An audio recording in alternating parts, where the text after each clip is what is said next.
Hoy vamos a hablar de algo que debería estar en todos los titulares, pero que curiosamente ha sido silenciado o minimizado por los medios corporativos.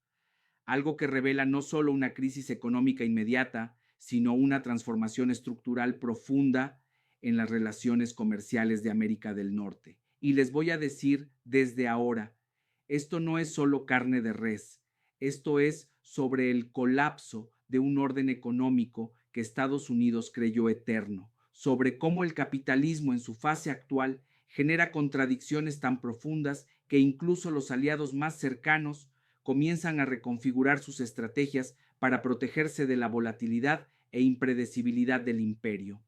Permítanme comenzar con los hechos concretos. Los ganaderos estadounidenses, especialmente aquellos en Texas, Nebraska y Kansas, despertaron una mañana creyendo que tenían asegurado uno de los mercados más lucrativos y estables de las últimas décadas, Canadá, su vecino del norte, su socio comercial más confiable bajo el Tratado de Libre Comercio. Los contratos estaban firmados, la carne procesada y empaquetada, los camiones cargados, las familias ganaderas que han estado en este negocio por generaciones anticipaban una de las temporadas más rentables en años. Y entonces, sin advertencia previa, sin negociación, sin periodo de transición, Canadá cerró la puerta. Más de 150,000 toneladas de carne de res estadounidense fueron rechazadas, no retrasadas, no sujetas a renegociación, rechazadas completamente. Y aquí es donde la historia se vuelve verdaderamente reveladora. En cuestión de horas, no semanas, no meses, en horas, México intervino y se apoderó de ese mercado de 0,0 millones de dólares.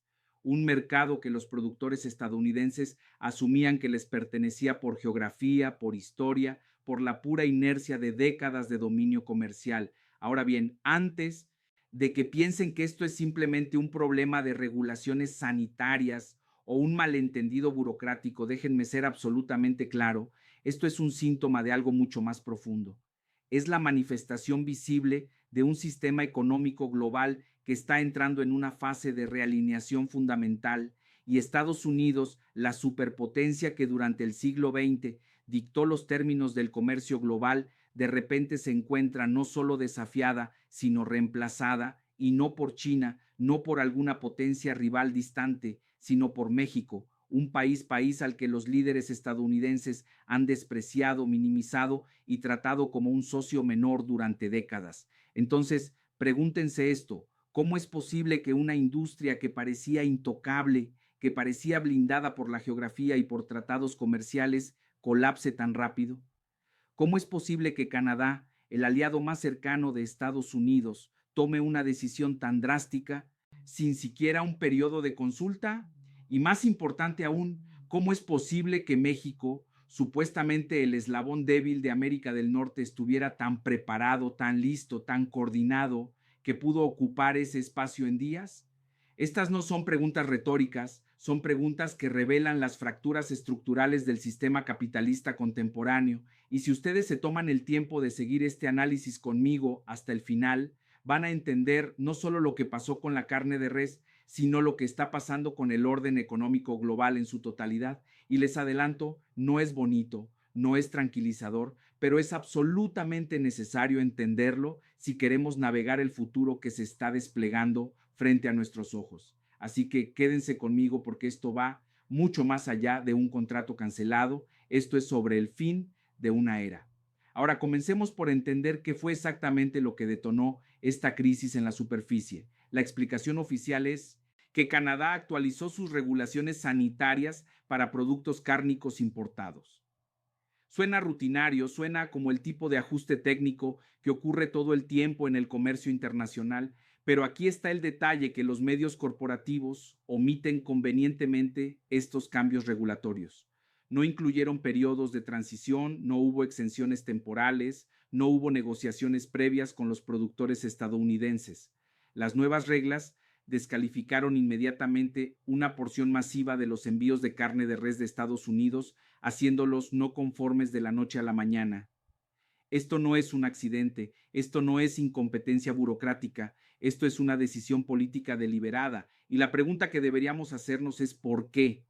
¿Por qué Canadá, un país que durante décadas ha sido el socio comercial más confiable de Estados Unidos, tomaría una decisión tan abrupta, tan disruptiva, que claramente sabían iba a generar tensiones diplomáticas? Para entender esto, tenemos que ir más atrás en el tiempo. Tenemos que mirar las decisiones de política comercial que Washington ha tomado en los últimos años, decisiones que sistemáticamente han erosionado la confianza y la previsibilidad que alguna vez caracterizaron las relaciones comerciales de América del Norte. Durante años, los legisladores estadounidenses operaron bajo la suposición de que Canadá no tenía alternativas viables a los productos estadounidenses. Esta suposición llevó a tácticas comerciales cada vez más agresivas, aranceles impredecibles, requisitos de inspección arbitrarios, presión política vinculada a disputas completamente no relacionadas, desde oleoductos energéticos hasta regulaciones ambientales. Cada uno de estos movimientos fue defendido por Washington como simplemente negociación dura, como proteger los intereses nacionales. Pero para Canadá, cada uno de estos movimientos se sintió como coerción, como la instrumentalización del poder económico para forzar concesiones políticas.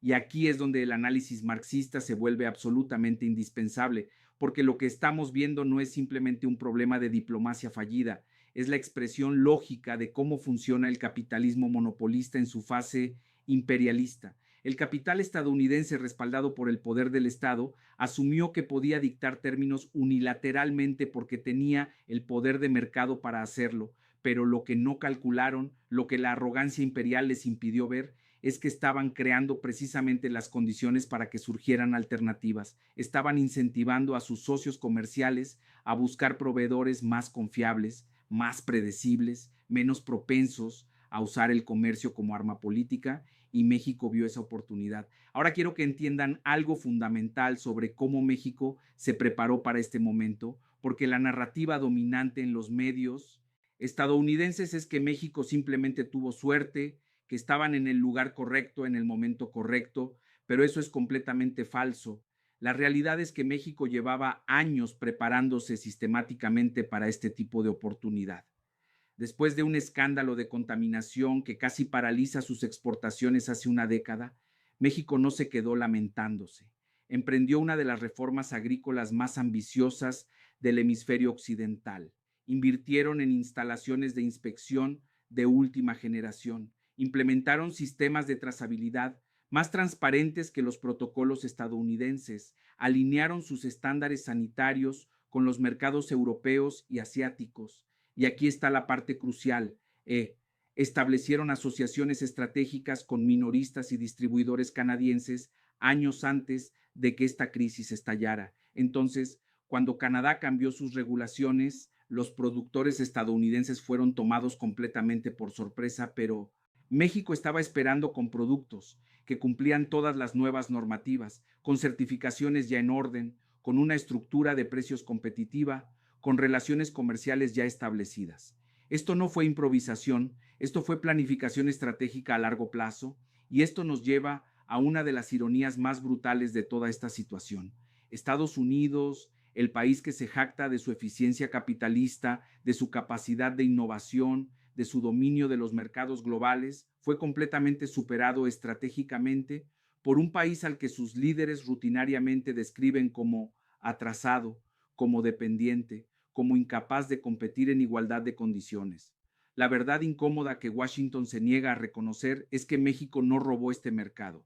Estados Unidos lo abandonó a través de la arrogancia, a través de la complacencia, a través de la suposición de que su posición dominante era permanente e incuestionable. Y ahora las consecuencias de esa arrogancia están golpeando a las familias estadounidenses, pero no de la manera que los políticos quieren que ustedes piensen, porque cuando un acuerdo de esta magnitud colapsa, no son los políticos en Washington quienes pagan el precio, no son los ejecutivos corporativos, no son los analistas que mal calcularon la situación, son los trabajadores, son las familias ganaderas que hipotecaron sus propiedades esperando que estos contratos se cumplieran. Son los trabajadores de empacadoras, son los conductores de camiones, son los empleados de almacenes refrigerados, todo el ecosistema económico construido alrededor de la expectativa de que este mercado era estable. Y déjenme profundizar en esto porque es crucial entender quiénes realmente sufren cuando estos acuerdos comerciales colapsan.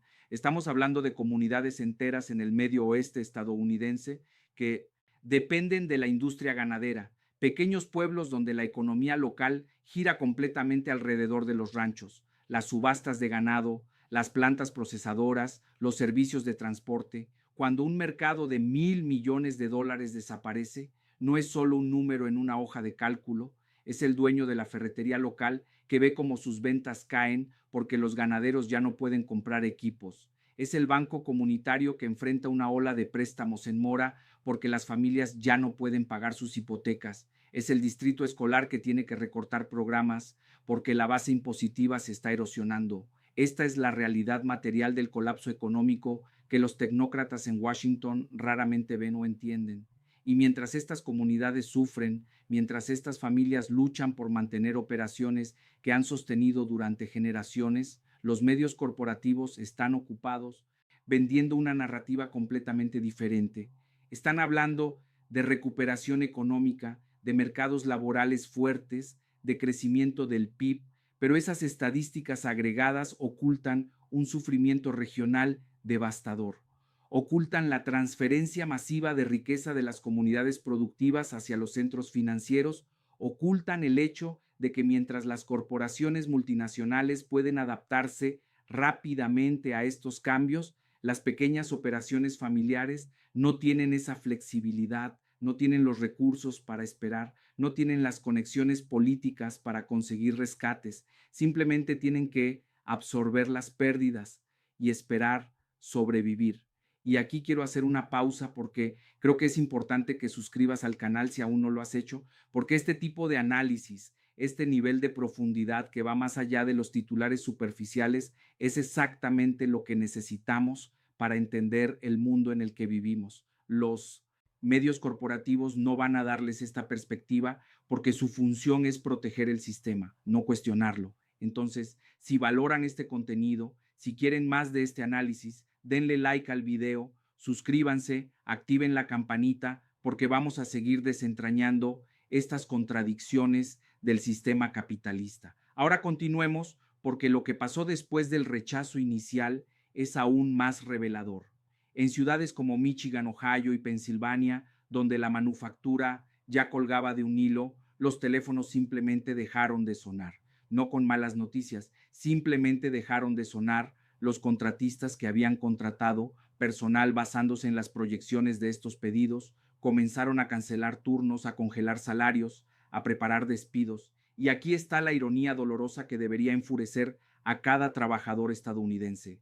Durante años, durante décadas, los líderes políticos de ambos partidos les dijeron que la globalización estaba muerta, que el mundo iba a volver a depender de la producción estadounidense, que los empleos manufactureros iban a regresar, que Estados Unidos volvería a ser grande a través del resurgimiento industrial, pero los números no mienten, las ofertas de trabajo se están secando, los oleoductos de exportación están bloqueados y el país que se suponía iba a liderar el próximo auge industrial, de repente está viendo cómo otros países construyen ese futuro sin ellos. Y mientras esto sucede, los medios de comunicación endulzan la historia, no les cuentan sobre el maquinista que acaba de perder el trabajo para el que se capacitó durante 5 años. No les cuentan sobre el proveedor familiar que lo apostó todo esperando que el trato se concretara. No les dicen que el estatus de Estados Unidos como el centro gravitacional de la economía mundial se está erosionando no porque fue robado por fuerzas externas, sino porque fue descuidado, ignorado y mal gestionado por sus propios líderes. Y lo que hace esto aún más frustrante es que no tenía que ser así. Estas consecuencias eran completamente predecibles. Cualquier persona con un entendimiento básico de economía política internacional podría haber visto esto venir. Cuando tratas a tus socios comerciales con desprecio, cuando usas tu poder de mercado como un garrote en lugar de como una herramienta de cooperación, cuando priorizas victorias políticas de corto plazo sobre estabilidad económica de largo plazo, estas consecuencias son inevitables. Pero los líderes en Washington estaban tan convencidos de su propia indispensabilidad, tan seguros de que el mundo no tenía más opción que aceptar sus términos, que ignoraron todas las señales de advertencia, ignoraron los informes de sus propios analistas económicos, ignoraron las quejas cada vez más fuertes de sus socios, comerciales, y ahora están actuando sorprendidos cuando el inevitable resultado finalmente llega. Y ahora llegamos a la parte de este análisis que realmente debería mantener despiertos a los estrategas en Washington, porque mientras Estados Unidos estaba ocupado con sus peleas políticas internas, con sus guerras culturales, con su teatro electoral interminable, Canadá estaba redibujando el mapa económico de América del Norte y por primera vez en décadas, Estados Unidos no está en el centro de ese mapa. Canadá se ha reposicionado silenciosamente, metódicamente, como una potencia media global con opciones. Están firmando pactos comerciales que deliberadamente evitan a Washington. Están invirtiendo en cadenas de suministro europeas y asiáticas. Están colaborando con países que Estados Unidos apenas considera relevantes, y aquí está el giro realmente significativo. Naciones que durante décadas estuvieron aterrorizadas de enojar a Estados Unidos. Ahora están eligiendo abiertamente a Ottawa como un socio más seguro, más estable, más predecible. Y la pregunta que deberíamos hacernos es, ¿por qué? ¿Qué ofrece Canadá que Estados Unidos ha olvidado cómo proporcionar? La respuesta es devastadoramente simple: previsibilidad, consistencia, confiabilidad. Estas son cualidades que suenan aburridas en los discursos políticos, pero que son absolutamente invaluables en las relaciones comerciales internacionales. Europa, cansada de las sanciones unilaterales de Estados Unidos, cansada de ciclos electorales que reinician completamente la política exterior cada 4 años, ve a Canadá como un puente, como una economía norteamericana sin la volatilidad diplomática constante. Los fabricantes asiáticos ven a Canadá como una puerta de entrada a los mercados occidentales, sin tener que navegar la teatralidad política de Washington, sin tener que preocuparse de que un tuit presidencial a las 3 de la mañana pueda destruir acuerdos que tomaron años en negociarse. Incluso México ahora está coordinando logística directamente con Canadá para evitar los cuellos de botella y los aranceles impredecibles de Estados Unidos. Están construyendo corredores comerciales que literalmente rodean el territorio estadounidense. Y esto es extraordinario cuando lo piensas. Durante un siglo, la geografía fue el activo estratégico más poderoso de Estados Unidos. Estar ubicado entre dos océanos, tener solo dos vecinos terrestres, uno de los cuales era significativamente menos desarrollado y el otro significativamente más pequeño. Esto creaba una posición geográfica casi inexpugnable, pero ahora estamos viendo cómo la tecnología logística moderna y las relaciones comerciales alternativas están erosionando esa ventaja geográfica. Barcos más grandes, sistemas de contenedores más eficientes, acuerdos de libre comercio entre México y Canadá, que no requieren tránsito por Estados Unidos. Todo esto significa que la geografía ya no es el destino que alguna vez fue durante décadas. La regla no escrita del orden global era simple: Estados Unidos ordena y el mundo reacciona. Pero hoy está emergiendo una nueva regla: Estados Unidos discute y el mundo se adapta sin esperarlo. Y Canadá ya no se está adaptando a Estados Unidos, está liderando alternativas a Estados Unidos. Si ampliamos la perspectiva histórica, este momento no se trata de un simple contrato cancelado, se trata de un cambio tectónico en las relaciones de poder económico global. Un país que durante un siglo estuvo eclipsado por su vecino del sur, ahora está ensamblando alianzas, industrias y estrategias comerciales que funcionan perfectamente bien, ignorando a Estados Unidos por completo. Washington pensó que Canadá era un socio menor leal, pero Canadá acaba de demostrar algo mucho más peligroso para el imperio estadounidense. Ya no necesita a Estados Unidos, o al menos no de la manera en que Estados Unidos asumía que lo necesitaba. Canadá todavía comercia con Estados Unidos, todavía coopera en cuestiones de seguridad, todavía comparte valores democráticos y vínculos culturales, pero la relación fundamental ha cambiado. Ya no es una relación de dependencia, se ha convertido en una relación de elección, y esa distinción es absolutamente crítica. Cuando dependes de alguien, no tienes poder de negociación real, aceptas sus términos porque no tienes alternativa, pero cuando eliges trabajar con alguien porque ofrece beneficios, pero podrías trabajar con otros si fuera necesario, el balance de poder cambia completamente. Ahora tienes opciones, ahora tienes apalancamiento, ahora puedes decir no. Y esto nos trae a un punto teórico crucial que quiero que entiendan. porque sin este marco conceptual, sin esta comprensión marxista de cómo funciona el imperialismo en su fase tardía, toda esta historia parece solo una serie de eventos desconectados, pero no lo son. Son la expresión lógica predecible de las contradicciones inherentes al capitalismo monopolista. Durante la mayor parte del siglo XX, Estados Unidos no negociaba asociaciones comerciales, las concedía, los tratos no se ganaban a través de competencia o cooperación genuina, se esperaban, se asumían como inevitables. Washington hablaba y el mundo escuchaba porque no había alternativas viables. El poder militar estadounidense respaldaba el poder del dólar y el poder del dólar respaldaba el dominio comercial estadounidense. Era un sistema que se autorreforzaba, un círculo virtuoso de poder que parecía imposible de romper. Pero aquí está la contradicción fundamental que Marx identificó hace más de un siglo, el capitalismo. En su búsqueda incesante de ganancias, en su necesidad estructural de acumular capital constantemente, inevitablemente crea las condiciones para su propia inestabilidad. Al usar su poder de manera tan agresiva, tan unilateral, tan impredecible, Estados Unidos creó precisamente los incentivos para que otros países construyeran alternativas. Cada tarifa arbitraria era una señal para diversificar proveedores. Cada sanción unilateral era un recordatorio de que depender demasiado de Estados Unidos era peligroso.